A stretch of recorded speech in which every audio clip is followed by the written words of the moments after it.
Shalom umat yang dikasihi Tuhan, berjumpa lagi dalam Suara Marturia, edisi hari Kamis 4 Juni 2026.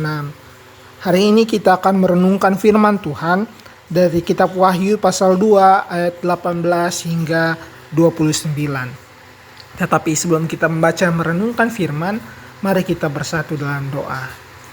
Tuhan Allah Bapa kami yang ada dalam kerajaan surga, Allah yang penuh kasih dan maha penyayang, kami bersyukur karena Engkau senantiasa menganugerahkan kepada kami nafas kehidupan dan berkat, hingga pada kesempatan ini kami memiliki kerinduan untuk mendengarkan suaramu. Untuk itu bukalah hati dan pikiran kami supaya kami mampu memahami firman-Mu, sehingga melalui firman ini kami boleh dibentuk menjadi pribadi yang lebih baik.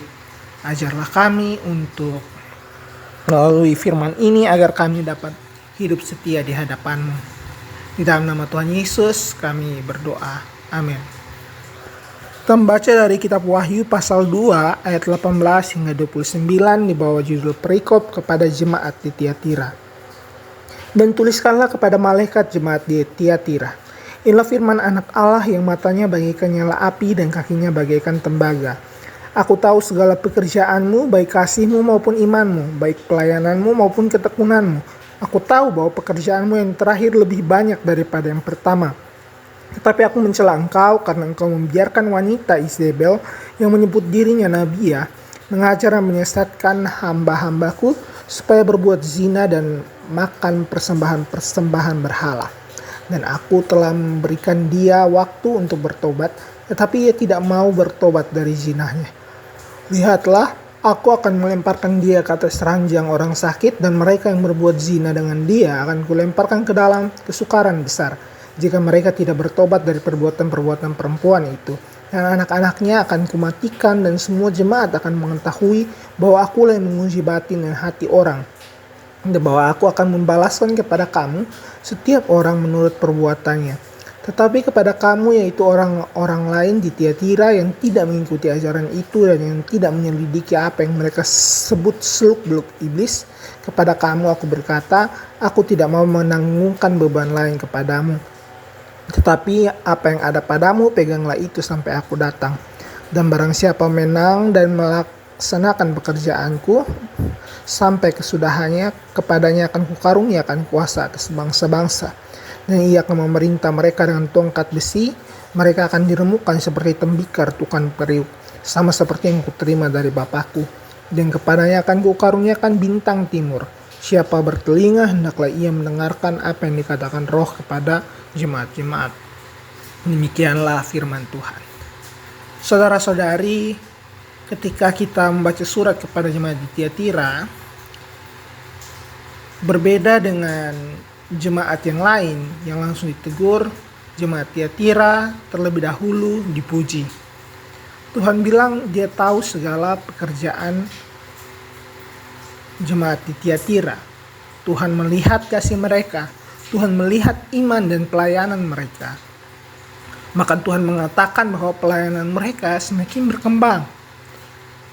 Pekerjaan yang terakhir lebih banyak daripada yang pertama.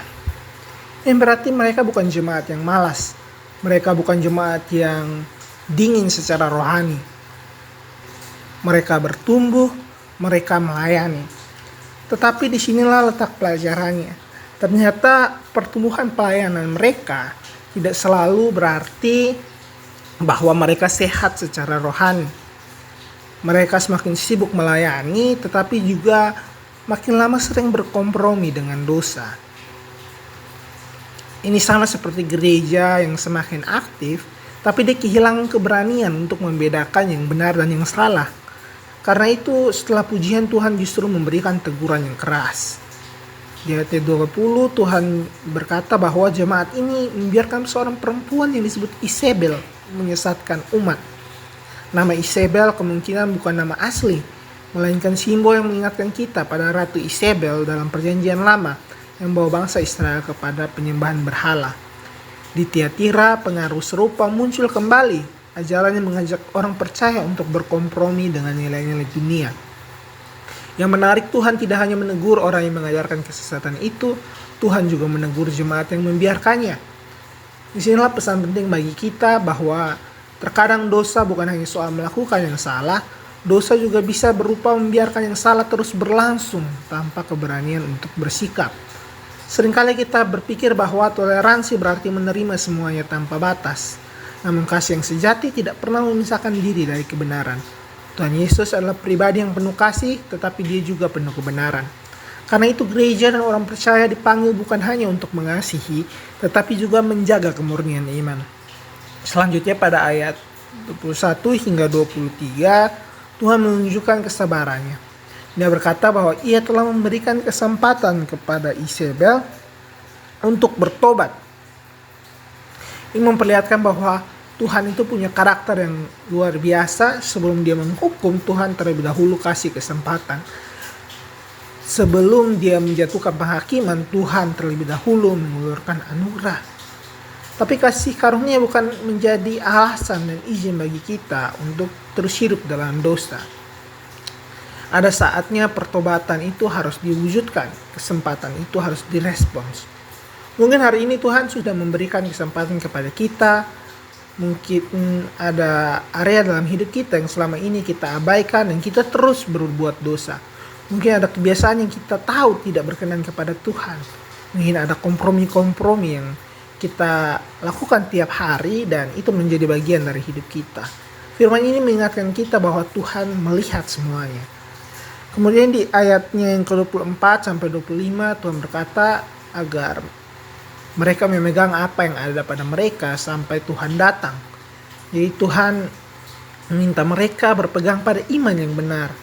Kadang kesetiaan kita terhadap ajaran Tuhan itu bisa terasa biasa saja. Tetapi dalam pandangan Tuhan, kesetiaan adalah bentuk kemenangan. Tetap jujur ketika orang lain memilih jalan pintas. Tetap hidup benar ketika lingkungan mengajak kita untuk berkompromi. Itulah bentuk kemenangan yang dihargai Tuhan. Ayat yang ke-26 hingga 28 Tuhan memberi janji bahwa mereka akan menang, menerima otoritas bersama Kristus dan memperoleh bintang timur. Bintang timur kalau dalam kitab Wahyu itu menuju kepada Kristus sendiri. Artinya hadiah terbesar bagi orang percaya bukan kekuasaan, bukan keberhasilan, bukan kemakmuran, tetapi persekutuan dengan Yesus. Inilah yang sering terlupakan, seringkali kita mencari apa yang dapat diberikan Tuhan kepada kita, tetapi Tuhan mengingatkan bahwa karunia terbesar yang dapat kita miliki adalah Tuhan sendiri. Ketika kita punya Kristus, kita punya sumber pengharapan, sukacita, kekuatan, dan hidup yang sejati. Karena itu melalui surat kepada jemaat di Tiatira, Tuhan mengajak kita memeriksa diri. Apakah hal yang kita lakukan hingga saat ini, pelayanan kita, hidup kita, disertai dengan kesetiaan kepada Dia.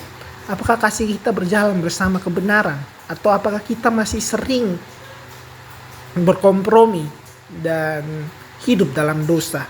Kiranya kita menjadi orang-orang yang tetap setia memegang iman sampai Tuhan datang. Mari kita berdoa.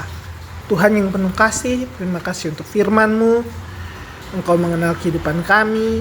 Engkau melihat setiap kasih pelayanan usaha kami. Engkau juga mengetahui setiap kompromi yang kami lakukan hari lepas hari. Ampunilah kami kalau kami lebih sering mencari kenyamanan kami sendiri. Ampunilah kami kalau kami sering membiarkan hal-hal yang tidak berkenan di hadapan-Mu kami lakukan dalam kehidupan hari lepas hari. Berikanlah kami keberanian untuk hidup dalam kebenaran. Mampukan kami untuk tetap setia kepada-Mu di tengah dunia yang sering mengajak berkompromi. Tolonglah kami supaya kami dapat memegang teguh iman sampai Engkau datang. Dan biarlah hidup kami menjadi kesaksian yang memuliakan nama-Mu. Dalam nama Tuhan Yesus Kristus kami berdoa. Amin. Saudara-saudara yang dikasihi Tuhan, terima kasih sudah mendengar suara Marturia. Kiranya firman Tuhan menolong kita untuk tetap setia, tidak berkompromi dengan dosa, dan terus berpegang pada Kristus sampai akhir. Tuhan Yesus memberkati langkah pekerjaan pelayanan dan keluarga kita semua. Shalom, sampai berjumpa dalam renungan suara Marturia berikutnya.